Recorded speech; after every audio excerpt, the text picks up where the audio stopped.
நேயர்கள் அனைவருக்கும் இனிய காலை வணக்கம். என் பெயர் எம் இளங்கோ ஜோதிடர். மாசில் வீணையும் மாலை மதியமும் வீசு தென்றலும் வீங்கிற வேணிலும் மூசு வண்டரை பொய்யும் போன்றதை ஈசன் எந்தன் இணைந்த நிலை 12 ராசிகளுக்கான நற்பலன்களை பார்ப்போம்.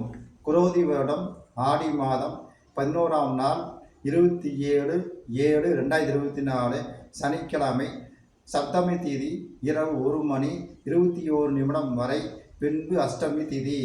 ரேவதி நட்சத்திரம் மாலை 5:24 வரை, பின்பு அஷ்டமி நட்சத்திரம். இன்று தேய்பிறை நாள். நல்ல நேரம் காலை 10:45 முதல் 11:45 வரை, மாலை 4:45 முதல் 5:42 வரை.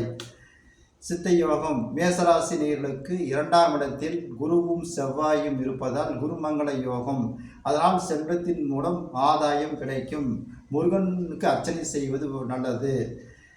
ரிஷபராசினியர்களுக்கு உற்றார் உறவினர்கள் மற்றும் நண்பர்கள் மூலம் ஆதரவு கிடைக்கும்.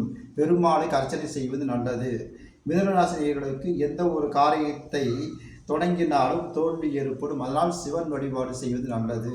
கடகராசினியர்களுக்கு வாழ்வில் முன்னேற்றம் அடைவதற்கு போட்டி உருவாகும். அம்மன் வழிபாடு செய்வது நல்லது.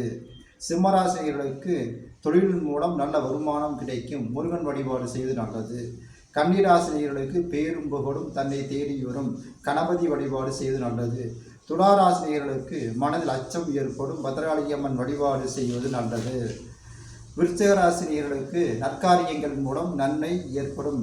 குலதெய்வ வழிபாடு செய்வது நல்லது. தனுசு ராசினியர்களுக்கு மன மகிழ்ச்சியின் மூலம் சந்தோஷம் நிலவும். இஷ்ட தெய்வத்தை வழிபாடு செய்வது நல்லது. மகராசினியர்களுக்கு பேரும் புகழும் கிடைக்கும். தட்சிணாமூர்த்தி வழிபாடு செய்வது நல்லது. கும்பராசினியர்களுக்கு துன்பங்கள் மூலம் சோதனைகள் ஏற்படும். சனி வழிபாடு செய்வது நல்லது.